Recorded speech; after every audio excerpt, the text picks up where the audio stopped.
for authors, filmmakers, entertainment, and all your listening needs. Listen now to Talk Now Radio, where no topic is taboo.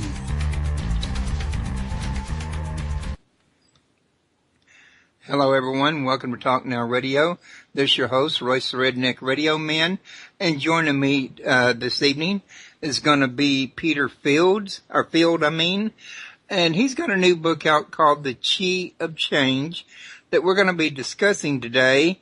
And I hope that you guys enjoy this as much as I'm expecting I'm going to enjoy it. I know we don't talk about we talk about spiritual things on this show quite a bit, but we don't usually use the word chi, and I'm not sure how many people are familiar with the fact that the word chi is another word for spirit.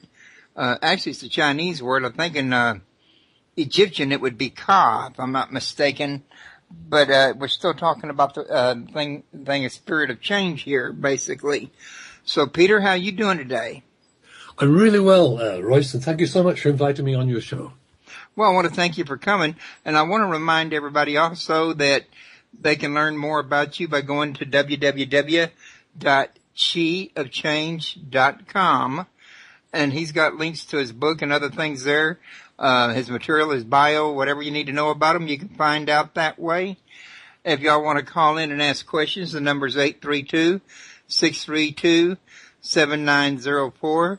Let me remind y'all real quick before we start that Talk Now Radio is listener-supported radio, so your support is what keeps us sponsor-free and keeps us able to bring the kind of material that we may not be able to bring otherwise. So why don't you start this here show off, Peter, by telling everybody a little something about yourself and what led you to writing about this particular topic. Sure. Well, Roy, I work in the UK. I've worked all over the world, but right now I'm working in the UK. I'm from the UK originally. I live in the Midlands, and I work in both London and in Birmingham, the centre of the UK. My work is to do with hypnosis, hypnotherapy. Some people might call it hypnopsychotherapy. In other words, I use hypnosis in a therapeutic manner to help people who are struggling with many areas of their life. It could be anxiety or panic attacks. It could be fears or phobias, or depression. It could be a lack of self-esteem or self-confidence. There's a whole arena or area of difficulties that I tend to help people with in my job. My background was in psychology, and what happened to me, Roy, was that many years ago, in fact in my 20s, I was a true child of the 60s. In fact, I did just about every... Flower child? There you go.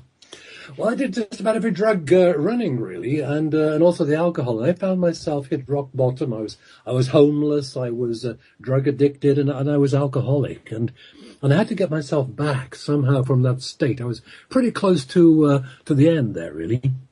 And the journey I took coming back from that awful state, I think, aided me very much in becoming the therapist that I became now. And my book was written for people who maybe not in such severe crisis situations, but is basically for anyone who has had or is having difficulty or knows anyone that's experiencing difficulty of a psychological or emotional mental time. Anyone having emotional or psychological difficulties and is looking for a drug-free solution. Anybody wants to understand their feelings and their emotions, and I guess anyone interested in how the mind works and why it works the way it does. So you actually pulled yourself from rock bottom up into doing therapy yourself and helping other people out with their issues, which is I'd say a pretty monumental task there.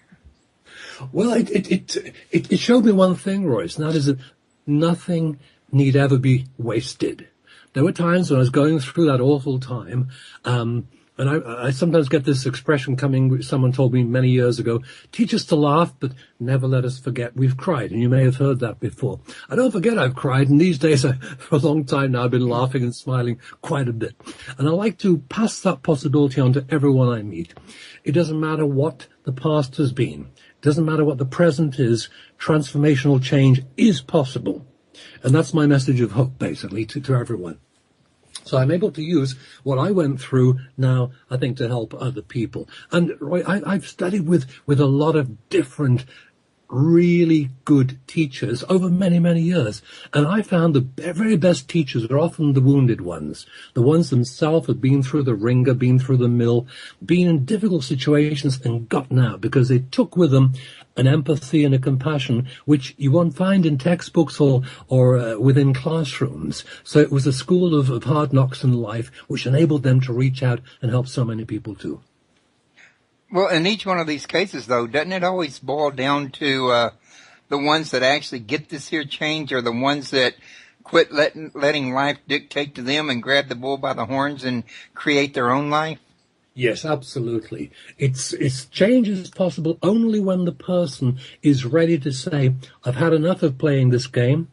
I'm tired of playing the victim role, and now I'm ready to take my life back, and I'm prepared to do whatever is needed in order to make that come about. But they have to first get to a point where they can believe in themselves, and I'm not a teacher, don't get me wrong, Yep. But it's been, from what I've just seen of people during my lifetime, the common thread I get is that most of the people in this position have a I can't mentality. I hear the word come out of their mouths an awful lot, in other words. Yes. That's so true.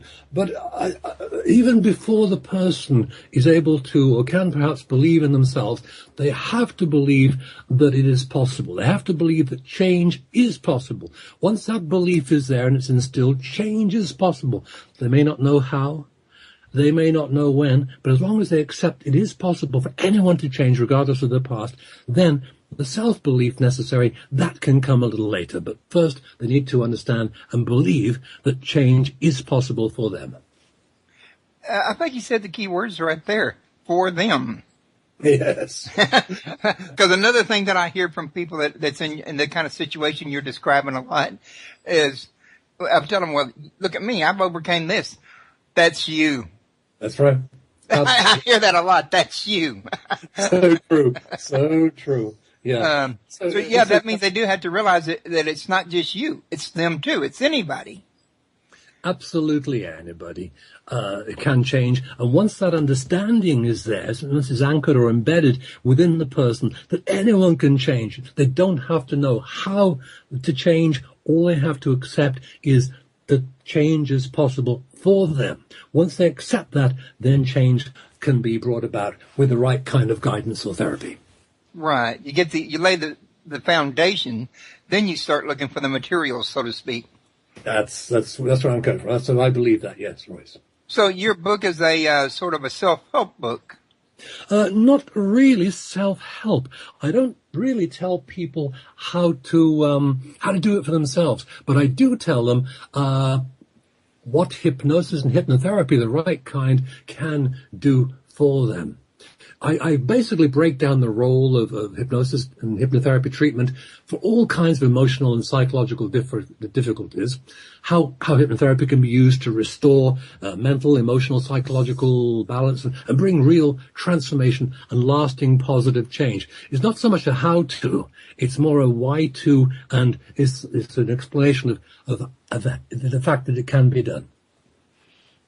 Okay, that sounds pretty interesting to me. Now, you referred to hypnosis. Is this something that they can use self-hypnosis with, or do they need to get it from somebody with experience, or what's the story on that? Well, self-hypnosis is an excellent way of connecting with the inner self, and the why is part of the self and the mind. But the book, The Key of Change, which I've written, doesn't focus on self-hypnosis. Although, Roy, each and every single person I see as a client, I will teach them self-hypnosis going forward. But it's not so much about self-hypnosis, my book, as it is hypnotherapy itself. People ask me, well, Peter, what is this thing called hypnosis? I mean, they're so used to seeing stage shows or movies which give a little bit of a distorted kind of idea. All hypnosis is, it's just a state where you change your usual focus.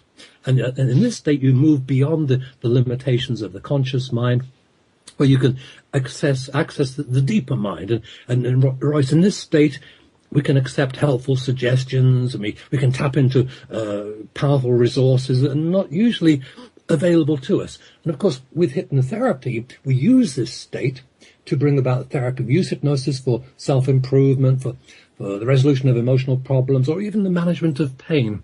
But my book focuses on how a professional hypnotherapist can help someone to do these things, more than it is on self-hypnosis.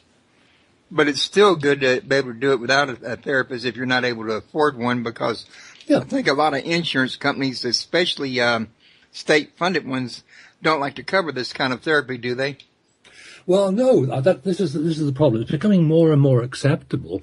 And, for over 60 years now, the American Medical Association and the BMA, the British Medical Association, both these powerful organizations, they've accepted hypnosis and hypnotherapy as a legitimate means of treatment. But most of the insurance companies are a little bit lagging behind this. So there are ways you can get around it. There are ways such as you suggested, self-hypnosis. There are also, of course, really excellent self-hypnosis recordings, CDs and downloads, and I have some of those in my shop online too. So there are different ways of doing it which won't require a great deal of expense. But my book does tend to focus on explaining hypnotherapy with a professional hypnotherapist. Well, does your book have suggestions for people that are having trouble building up their self-esteem to get the confidence to believe in themselves? We unpack self-esteem there. We have a whole chapter on self-esteem and self-confidence. And we go into that. We go into self-esteem and what is it all about and what is this lack of self-esteem. I believe every single human being, every one of us, is born with an abundance of self-belief, self-esteem and self-confidence. And what happens is we go through experiences which knock that, which somehow or other affect the way we relate to ourselves. And so a natural state is to have robust self-esteem and plenty of self-confidence. So I explain what self-confidence is, and I explain the means whereby we can access this, but I don't actually show people themselves. It's not a self-help book, how to get it. We just unpack self-esteem, and I go into quite a lot of detail there in a whole chapter. I think we've got about 35 or 40 pages, if I recall. Well, that's a lot of pages devoted to self-esteem. It is, yeah. Well, because, of course, as you so quite rightly touched on, self-esteem is probably one of the most important aspects of the way a person relates to life. The way we relate to ourselves, our self-image and our self-esteem is always then reflected out into the outside world. If we're okay inside our own skin, if we're okay with who and what we are, then, of course, everything out there seems to be more fluid and more flowing. I like to use this old phrase. We see things not as they are, but as we are. And if we're okay inside ourselves, then the things that we see generally also seem to be all right too. I've heard that before, although I've never really delved into it much in the thought process. I guess I'm a little different than most folks. When I grew up, I was kind of like that, what you were talking about earlier. Plenty of abundance of self-esteem and self-confidence. Mine was to the point of downright pride and arrogance. Yeah, I know the story. I know the story, yes.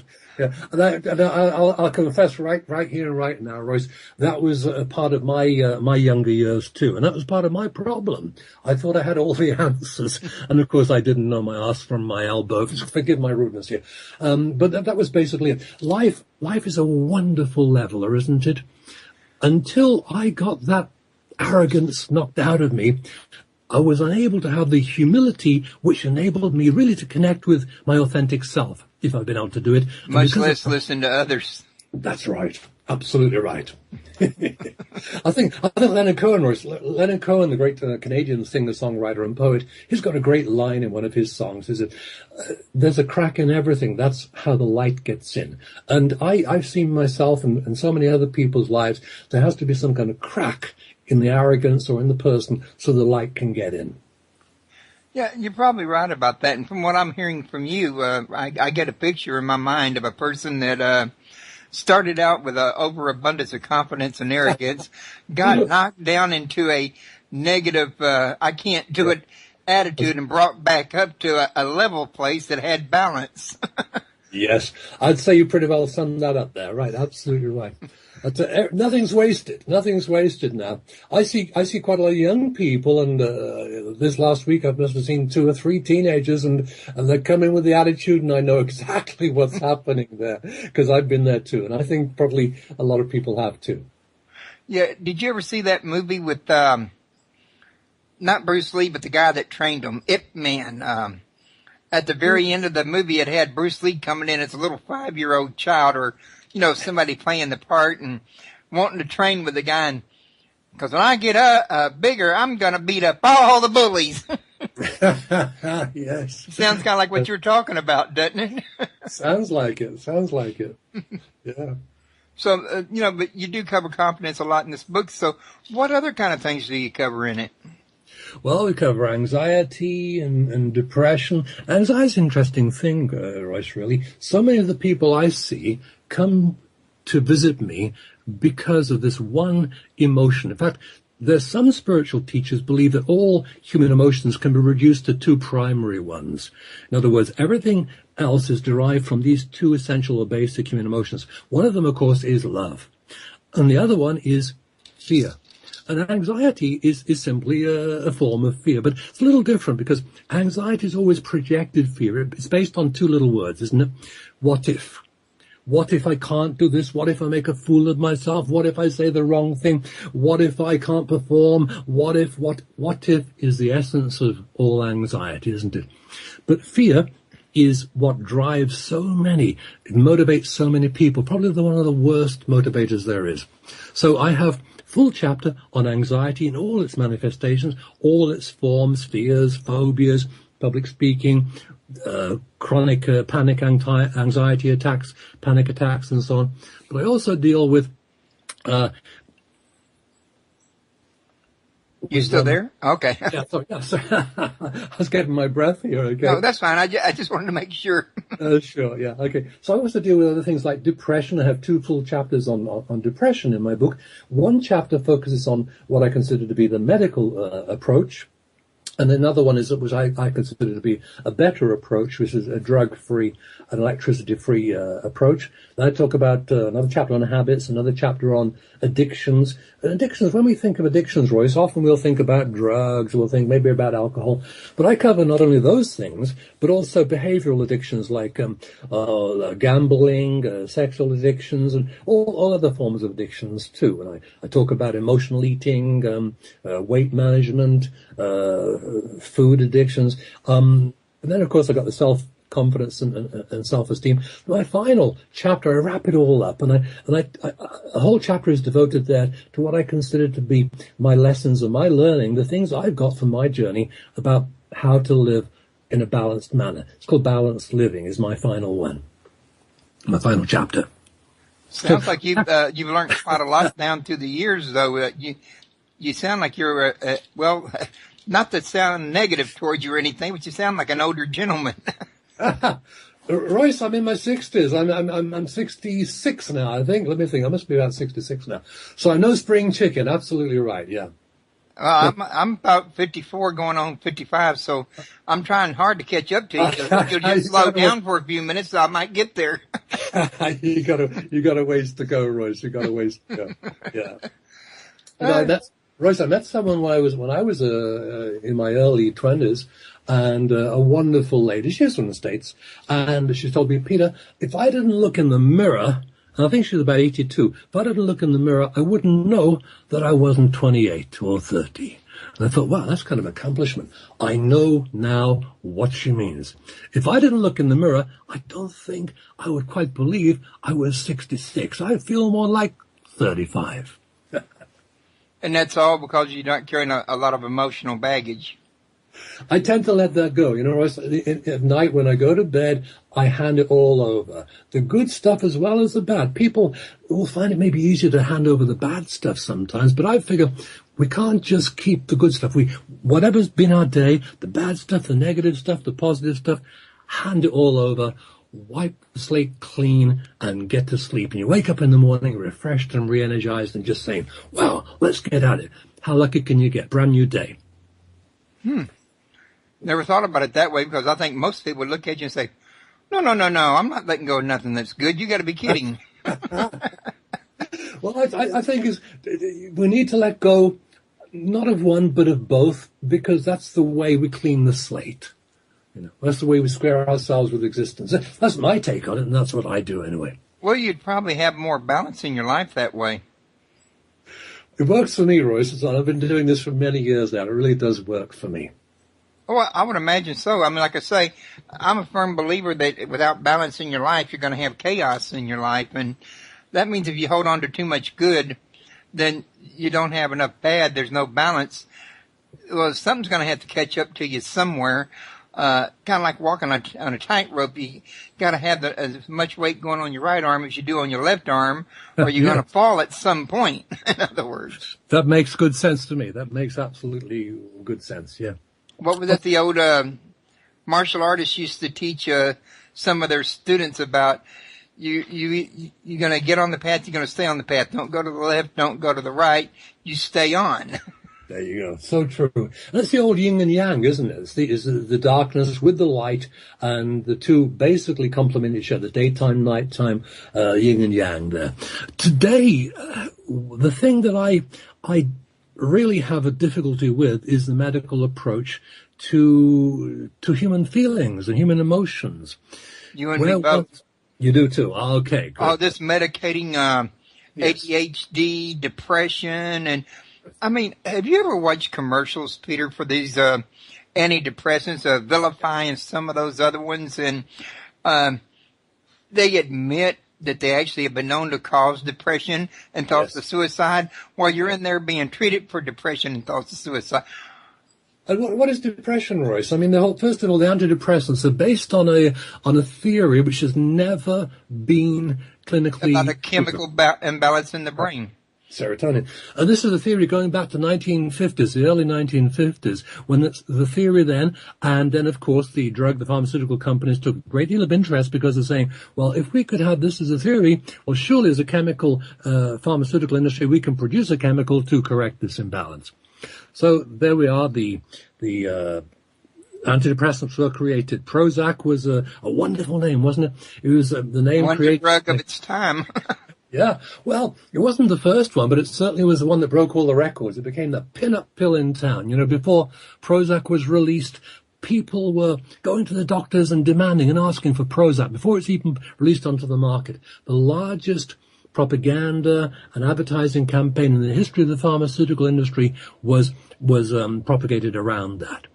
And so they even went to Nintendo, the company that did all the advertising for Nintendo and Sony and companies like that. And they said, we need a nice, upbeat, marketable name, because the generic name was and is fluoxetine. And so they got their heads together, all the copywriters and the advertising boys, and they came up with this name, Prozac, because it sounded upmarket and kind of snazzy. And so that's the name that people were asking for before ever it was available. So they marketed depression. Royce, what is depression? It's intense, it's chronic, and maybe sometimes debilitating unhappiness. And how do you measure it? You go to the doctor and you say, I don't feel very good. I feel depressed. You depressed? Yes. There we are. Self-diagnosis. There's no clinical clinical test for it. It's just simply you're saying you feel bad, and there you get the 10% of all American citizens over the age of 12 are now taking antidepressants on a regular basis. That is true. Have you ever heard of Peter Brigham? Yes, I have. Yes. He's a wonderful, wonderful psychiatrist, and I quote him, actually, in my book in several places. We are singing from the same hymn sheet, right? That man has got my respect. He's one of the few people, and I mean, you're talking about a guy that's been a member of the American Psychiatric Association for over 35 years. Big man up there, a man that's got all the credentials, that knows what he's talking about. And he says the exact same thing you and me are saying, that this has not been clinically proven and that medicine's doing more harm than good. That's so true, so true. And Dr. Frederick Starr, who is a psychiatrist in the States, also he wrote the foreword to my book, a very interesting foreword it is too, and he is absolutely in accord with yourself, with Peter Brigham, and with my take on it. Royce, this medicalization of human emotions and feelings and behaviors has really gotten out of hand. Have you heard of something called ODD?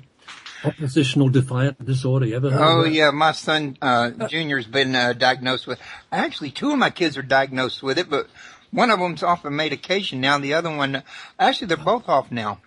Oh, okay. Well, you know what it is, don't you? The symptoms of this. Well, you know what I said, and please forgive me for interrupting, but what I always told people was, I always was taught when I was a kid that that's just a rebellious child. Exactly. Is it an illness? Exactly. The thing, all the diagnosis is basically saying, if you disobey, if you argue too much with an adult, you've got ODD, oppositional defiant disorder. It's normal. It's normal for kids, normal for teenagers. You show me a teenager who's not doing that at some stage, I don't think we need to look too far. We need to say, well, what's happening with you, son, or girl? Oppositional defiance. So you've had two of your children were diagnosed with ODD. Wow. I've known kids that were on Lyrica for it that was still ODD. Oh, wow. The medicine wasn't even working. Oppositional defiant disorder is one of the really questionable diagnoses. It's a bunch of... how they justified that as being a chemical illness, they couldn't have had a testable result on that any more than they did depression. No. But you see, it suits the industry, to be honest, because this way, of course, insurance companies will cover it. And again, it's all about the money, too. That's right. Exactly. Once it gets into the DSM, the DSM is basically the Bible in the States, is a diagnostic statistical manual of mental disorders. I'd like to burn that book. Yes, me too. I am sorry, Peter, I really am. But I have actually heard that they recently thought about putting road rage in there, into that book. Doesn't surprise me at all. Pretty soon, if you yawn, you'll be in that. That's the way things are going. Don't consider it an abnormality. You get sad because a loved one dies and you need medicine. That's what they're saying now. That's but right. I'm just saying, it's ridiculous. Total nonsense, absolute nonsense. So many of the normal behavioral difficulties that we go through as human beings are now considered to be mental disorders, and I think that's just a shame. Well, yeah, I would tend to agree with you, and it's very, very, very dangerous, and here's why. As a child, I was diagnosed with ADHD, attention deficit disorder, hyperactivity. Yeah. And I was put on Ritalin. And they told my dad that I could not control my temper if I was off my medicine, that he had to keep me on that or I'd be losing my temper a lot. Wow. And my dad bought into it, hook, line, and sinker. And bear in mind, I'm just a 5-year-old child hearing this. I got no reason to doubt the doctor. That's right. Or doubt my dad. So as a child, I'm hearing this. So rather than learn anything about anger management, I'm like, well, just get me my medicine. I just need my meds. Yeah. I failed to learn anger management. As a result, I grew up getting into 4 fights a day at school, eventually slamming my arm through a car window, which is still partially paralyzed to this day. I mean, I got 80% use of it. But the point is, a lot of the things that happened to me in my life may not have happened if instead of putting me on medication, somebody would have taught me something about anger management. Yes. And spirituality and the role of the spirit in your emotions. Absolutely right. You see, what's happening today is that we're treating feelings as if they are the enemy.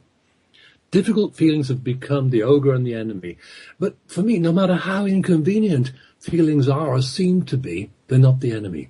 If we're having difficulty, we need to get to the bottom of that difficulty and do something about it. Now, anger, for example. What is anger about? If your teachers, if your doctors have sat you down and said to your voice, look, here's this thing you're experiencing. It's a human emotion. There's not a person who ever walked on the face of this earth or will ever walk on this earth who will not at some time feel this anger. Now, what it's about is you are perceiving unfairness.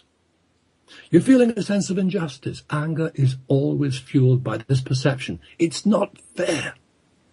If we know that, then we can do something about it other than try to drug this legitimate emotion away. We'll get to the bottom of why we believe this is not fair, because maybe it's not fair. Sometimes, Royce, I believe anger is the only appropriate emotion to have.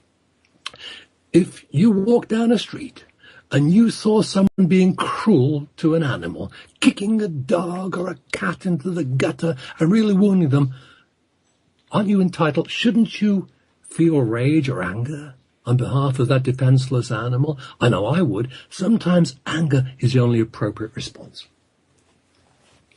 I know you definitely need to do something to stop them before it was too late. I mean, I got a little incensed just reading the Facebook.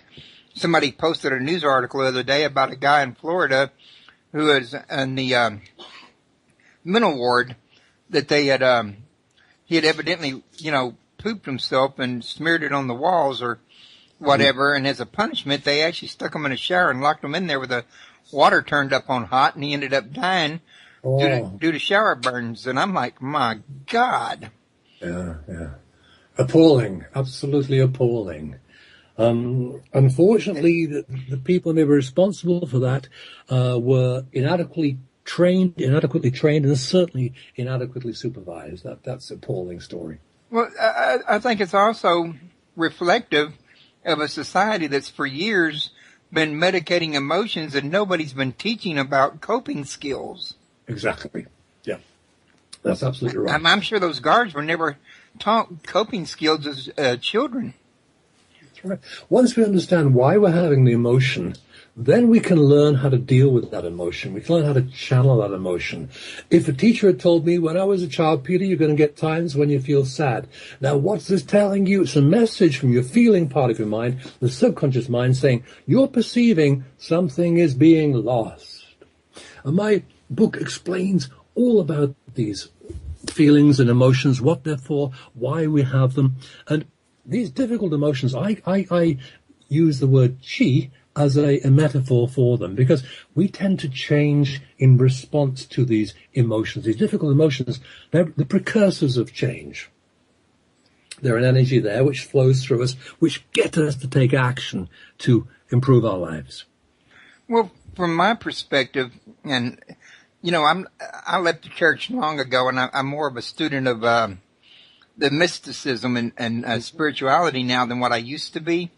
Yep. And for my money, and again, this is just my own personal take on it, I developed myself on my own over the years, is that you could really equate your emotions, be they positive or negative, to spiritual influences, much like just being filled with the Spirit of the Lord. I mean, there's still just the basic, invisible influence or energy, which spirit is nothing but energy to begin with. It's a part of you that lives on when you die. The anger and that is really no different for me. Absolutely right. I couldn't agree with you more. And it has to do with this intangible thing, which we can term spirit. There's lots of different names for it. We can call it chi. Absolutely. It's something which you can't really touch, but you certainly can feel, which flows through us. This energy and combined with information. What are emotions? They're the information which is being energetically produced and felt to get you the message through. And this is where I think now mysticism, let's call it, is meeting, or spirituality is meeting physics. Science, absolutely. Yeah, well, you're right. Physics would be a better word. Yeah. We know that through physics, we know that everything that exists is composed of energy and information. The whole universe is based on energy and information. All matter contains energy and information. And that, for me, is what chi is, or the spirit, or whatever we want to call it. It is energy and information combined. Emotions are energy and information.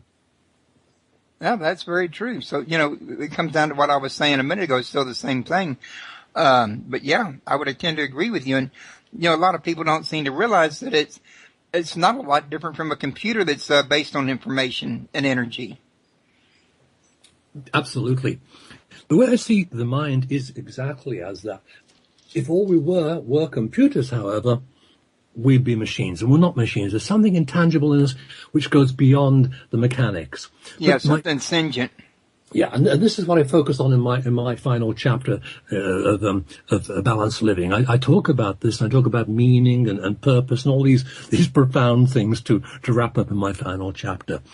But energy and information, that's for me the key, and this is the key of physics too. All that exists consists of these two things. And in my book of change, the Chi of Change, I use this throughout the book, showing how emotions are based on this. For me, Royce, the mind, the powerful part of the mind, is that which is largely hidden, the subconscious part. And the subconscious part, it doesn't so much think as it feels. The conscious mind thinks, it deals with logic, its language is logic, but the subconscious mind doesn't think, it feels, and its language is emotions. So the mind works like a computer. The subconscious mind works like a computer in many ways. We go through experiences as we pass through our journey of life, which program us. The program is the result of the experiences we go through. So we start with basically a blank slate, a tabula rasa, a computer there, and it gets programmed by the experiences we go through, but Royce, not so much by the experiences themselves as our response, our reaction to those experiences.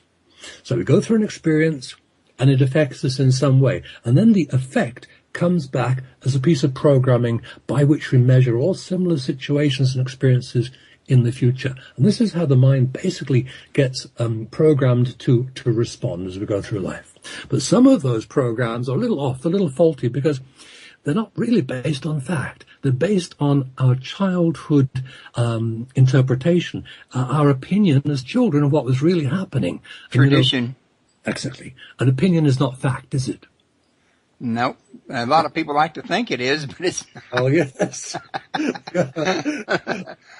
But yeah, you make a very valid point. Yeah, I was just thinking while I was listening to you, though, when you were talking about the difference between the logic and the brain and the intellect versus the emotions, the thought occurred to me that maybe what people need is sort of like a translator that can get in between the two and act as a go-between to translate the language between the two, since the two seem to be misunderstanding each other. Yes, that's absolutely right. I agree with that. There's a little bit of a standing joke amongst certain hypnotherapists, Royce. We've got the conscious person in the chair, on the couch. We also have the subconscious part of that person, and usually they do not communicate at all well. They need a translator there. It's as if we've got two different people in the chair. We've got the logical, conscious, intellectual, cerebral thinking part of the person. We've also got the emotional, imaginative, feeling part of the person, and they just don't seem to speak each other's language. So the role of therapy is to make that bridge and communicate between the two parts, the logical and the imaginative feeling part. Well, I know when I meet people and I talk to them, a lot of times what they're saying that they're thinking about and that they're planning, I would trust less than what they're saying when they're not thinking about it at all. And I can tell they're not thinking about it because they didn't have time to think of a lie to go out there.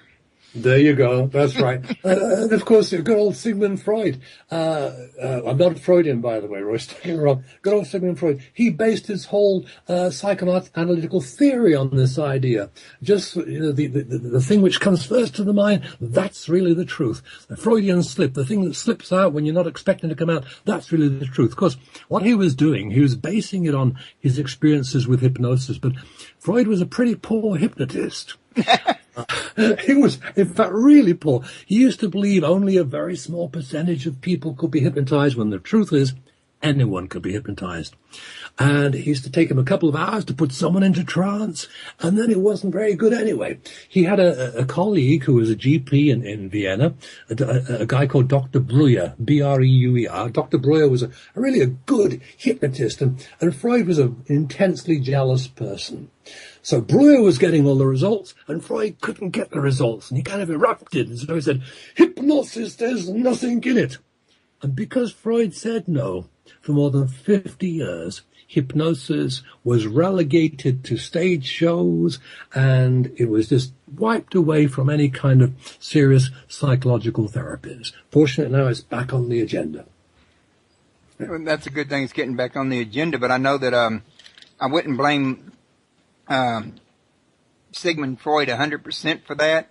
I think the church also did a lot to keep it relegated as time went on as well. Oh, of course, it's played its role, and religion has certainly got something to answer for in this area. Absolutely right. I mean, again, like I say, I got away from the church and more into spirituality because even when I was a little child, the church just seemed to me to be spiritually deprived. I mean, people talked about being filled with the Holy Spirit, but that it didn't feel like there was any kind of spirit there at all. I agree with you totally. The problem with religion, of course, isn't it, is that dogma gets in the way. Explanations from the human beings who set themselves up as the priests or the mullahs or the shamans. This takes on a very important kind of essence, far more important. So, like you, I walked away from the church when I was 13. I don't know how old you were, Royce, when you did that. When I was 13 years old, I walked out of a church. And I turned my back on the church, and I opened up to spirituality.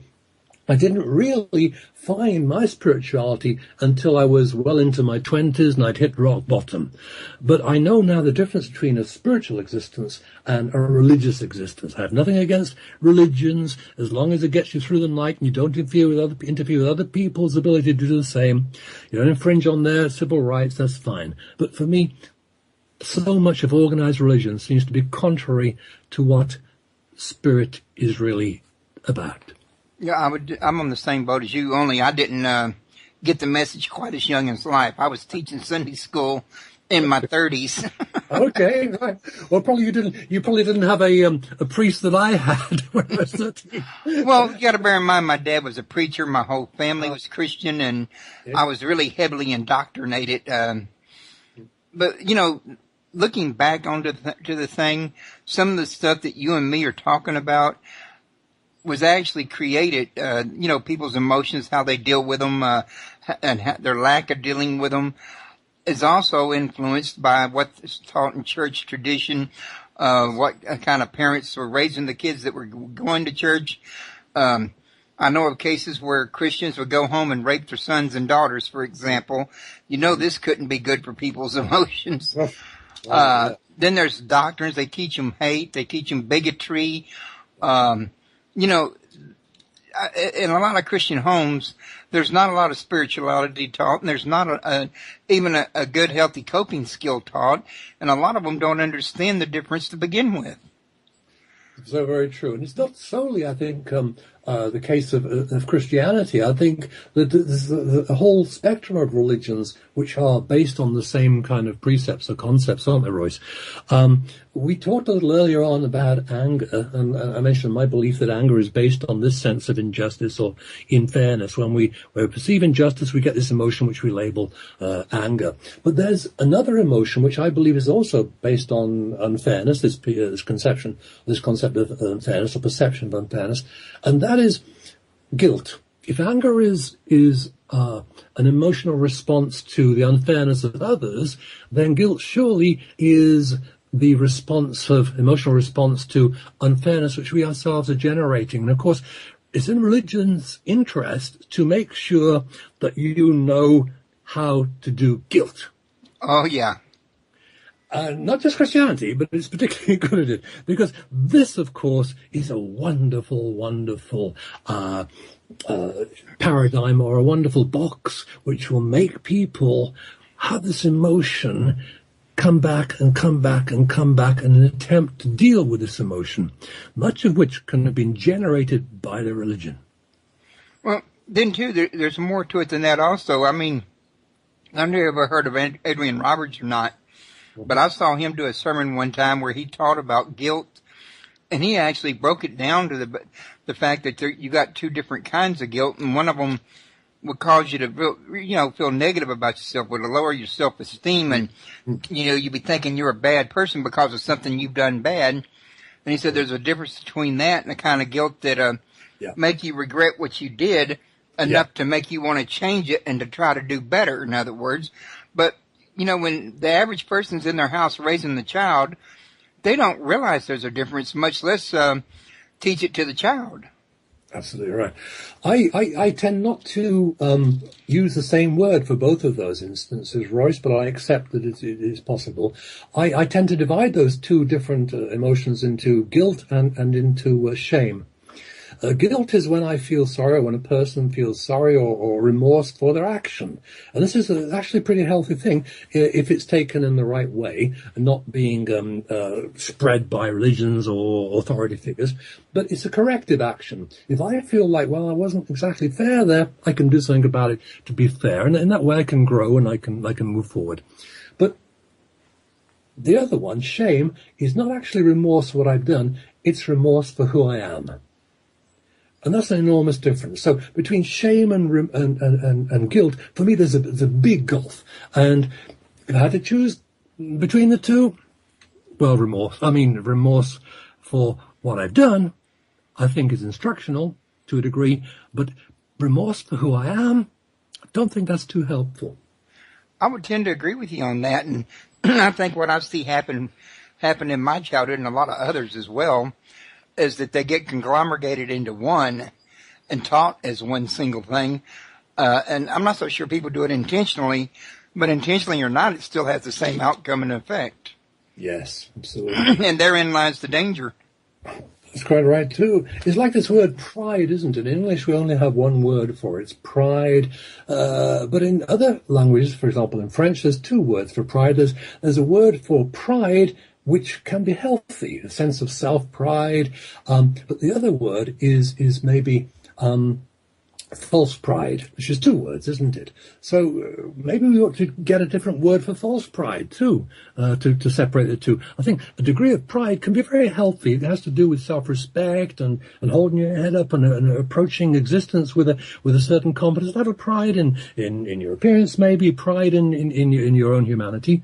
But the other side, where I think we might need a different word for, maybe arrogance comes into this too, is this false pride, isn't it? And false pride comes back to what we were talking about before, the arrogance you mentioned that I'm holding my hands up for. I was guilty of that selfishness.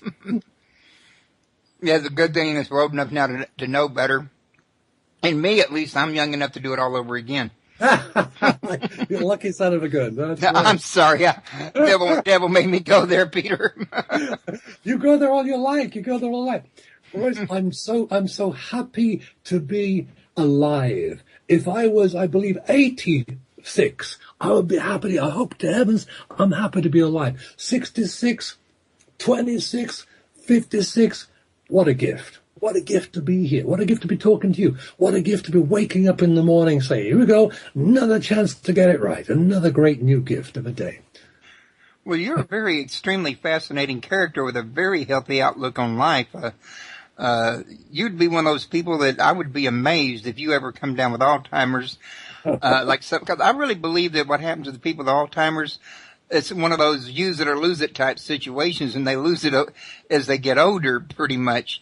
But you can tell you haven't done that. You've been active. You've been studying. You've been, trying to, get closer to God and live a better life. And it comes out in your attitude, your tone of voice. You got a happy note in your tone of voice that a lot of people don't have. Well, I just got an attitude of gratitude. I think, Royce, a big component in this thing we call happiness is this attitude of gratitude. Once we've got that, I think things just generally tend to fall into place a lot better. There was a time, we've been there already, when life for me was a river and I was swimming against the current. Now, I just float. And I'm so thankful for that. Yeah, next time somebody steals your shoes, be thankful that they did it. And somebody asks you, why is that? Because they didn't cut off my feet. Last year, talking about shoes, I just had an image flash through my mind, Royce. I went to Auschwitz concentration camp. One of the most sobering experiences, and something which I delayed for many, many years, because I knew it was going to be emotionally really hard, and it was hard. And to see the piles of shoes, the piles of human hair, the piles of suitcases for those people that went through that awful hell on earth. And I was out and thinking, my God, what a testament to humanity, that we're capable of doing this. But then I came out and I rode the bus back and I saw the effect of the people who'd have been there. And some of them were young, 12, 13 years old, and I saw the sadness in them. And that also was a testament for the human spirit, that it goes on, that we are better than this. We can be better than this. And therein is the message for the whole world. We can be better than this. Absolutely. We are better. We are better. And for me, it's what human beings, Royce, what human beings do at their best that really counts. Not what we do at our worst, but what we do at our best.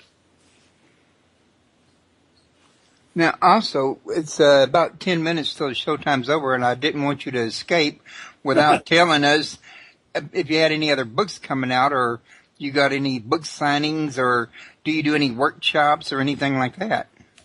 That's very good. I've got some workshops planned for the fall, but they're going to be in the UK. I've yet to work out how to come over to the States and do some workshops. And the book, actually, Royce, it took me 3 years to write this book. 3 years of intense work, of getting up 4:30 in the morning and working for 4:30 or 5 o'clock. It was a real joy to do it. I got so much from it. And then going to do my therapy and living my life as well.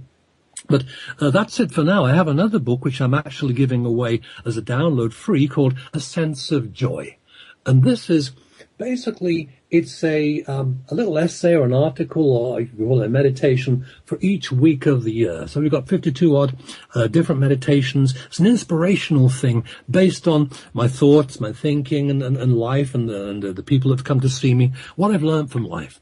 So it's called A Sense of Joy. I'm giving that book away for anyone who goes to chiofchange.com, and they can also get this free if they purchase the book of Chi of Change. Okay, that sounds great. Now, also, do you have any last-minute thoughts for the listeners? I guess where we came in, no matter what's happening in your life, no matter what's happening in the past or has happened in the past, you can change. Transformation is possible. First, believe and accept that you can change. And once that belief is there, then the major hurdle has already been surmounted and you move forward. Knowing that you can change, then it's simply a question of finding how. And my book, I think, explains, as far as it's possible, the how. Well, I'm going to have to go steal me a copy. Well, you should have already had a copy from the publisher, didn't you get one? No, actually I didn't, but Maria's been kind of on and off here lately. I think she's had, some email box problems. Oh, okay. Right. Okay. Well, we'll have to get you, I'll have to talk with Maria and get her to send you a copy. Would a PDF be okay? Would a download be okay for you? Oh yeah, that's fine.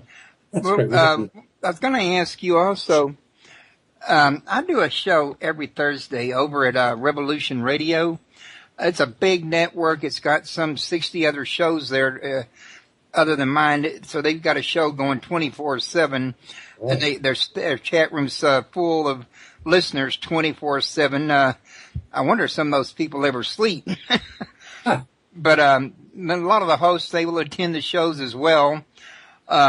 You'd be interested. It'd probably be about the first couple weeks of August, or first week of August. If you could spare a 1 o'clock on a Thursday. I'd be very happy. I could get you over there, and I could also, because I know you'd probably be busy here in the day, wouldn't be able to spare 2 hours, but I got some other people that would probably be able to fill the second half of the show for me. In other words. That'd be really fantastic. I'd love that. Thank you. All right. Well, I've got my son here. I'm fixing to go help him finish up the supper and get ready to eat, and I haven't had anything since breakfast, so I'm hungry. Oh, I'm going boy. to call this one a wrap. Peter, it's been nice meeting you, and I think I had a very enjoyable show talking to you today. We seem to be more or less a kindred spirit. I agree with that, and thank you so much for the invitation. I've enjoyed it enormously, Royce. All righty. I got your Facebook information. I will be in touch about that other show over at Revolution Radio. I look forward to it. Thank you. Thank you. Bye now. Thanks. Bye.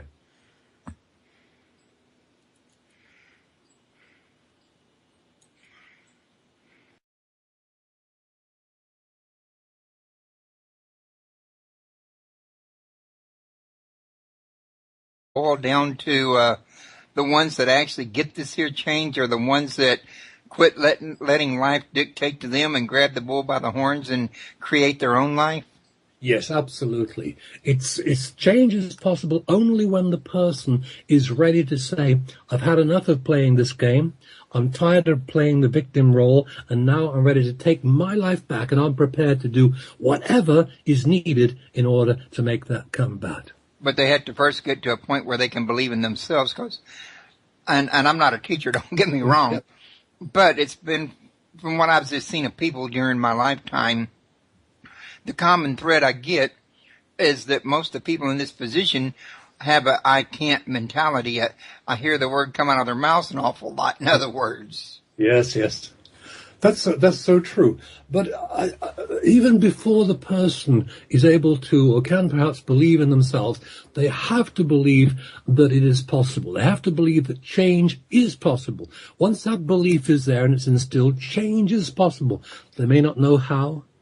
They may not know when, but as long as they accept it is possible for anyone to change regardless of their past, then the self-belief necessary, that can come a little later. But first, they need to understand and believe that change is possible for them. I think you said the Kia.chiofchange.com, and he's got links to his book and other things there. His material, his bio, whatever you need to know about him, you can find out that way. If y'all want to call in and ask questions, the number is 832-632-7904.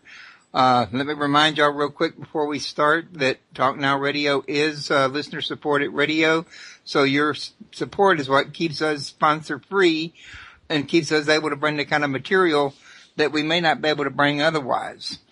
So why don't you start this here show off, Peter, by telling everybody a little something about yourself and what led you to writing about this particular topic.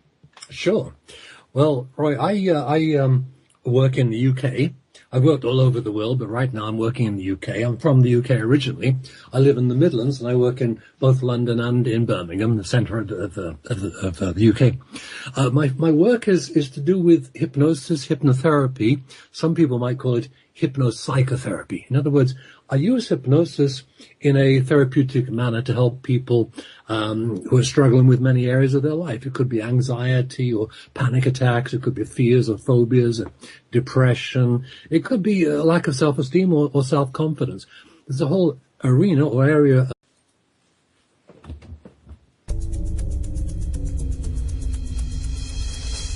For authors, filmmakers, entertainment, and all your listening needs. Listen now to Talk Now Radio, where no topic is taboo.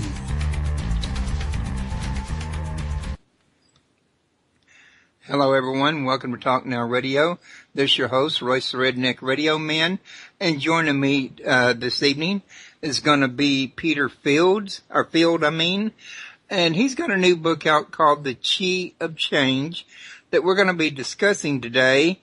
And I hope that you guys enjoy this as much as I'm expecting I'm going to enjoy it. I know we don't talk about, we talk about spiritual things on this show quite a bit, but we don't usually use the word chi, and I'm not sure how many people are familiar with the fact that the word chi is another word for spirit. Actually, it's a Chinese word. I think in Egyptian it would be ka, if I'm not mistaken. But we're still talking about the thing of spirit of change here, basically. So, Peter, how you doing today? I'm really well, Royce, and thank you so much for inviting me on your show. Well, I want to thank you for coming, and I want to remind everybody also that they can learn more about you by going to www. Up into doing therapy yourself and helping other people out with their issues, which is I'd say a pretty monumental task there. Well, it showed me one thing, Royce, and that is that nothing need ever be wasted. There were times when I was going through that awful time, and I sometimes get this expression coming, which someone told me many years ago, teach us to laugh, but never let us forget we've cried. And you may have heard that before. I don't forget I've cried, and these days, for a long time now, I've been laughing and smiling quite a bit. And I like to pass that possibility on to everyone I meet. It doesn't matter what the past has been. It doesn't matter what the present is. Transformational change is possible. And that's my message of hope, basically, to everyone. So I'm able to use what I went through now, I think, to help other people. And Roy, I've studied with a lot of different really good teachers over many, many years. And I found the very best teachers are often the wounded ones, the ones themselves have been through the ringer, been through the mill, been in difficult situations and gotten out because they took with them an empathy and a compassion which you won't find in textbooks or within classrooms. So it was a school of hard knocks in life which enabled them to reach out and help so many people too. Well, in each one of these cases, though, doesn't it always of difficulties that I tend to help people with in my job. My background was in psychology, and what happened to me, Roy, was that many years ago, in fact in my 20s, I was a true child of the 60s. In fact, I did just about every... Flower child? There you go. Well, I did just about every drug running, really, and also the alcohol. I found myself hit rock bottom. I was homeless, I was drug addicted, and I was alcoholic, and I had to get myself back somehow from that state. I was pretty close to the end there, really. And the journey I took coming back from that awful state, I think, aided me very much in becoming the therapist that I became now. And my book was written for people who maybe not in such severe crisis situations, but is basically for anyone who has had or is having difficulty or knows anyone that's experiencing difficulty of a psychological or emotional mental time. Anyone having emotional or psychological difficulties and is looking for a drug-free solution. Anybody wants to understand their feelings and their emotions, and I guess anyone interested in how the mind works and why it works the way it does. So you actually pulled yourself from rock bottom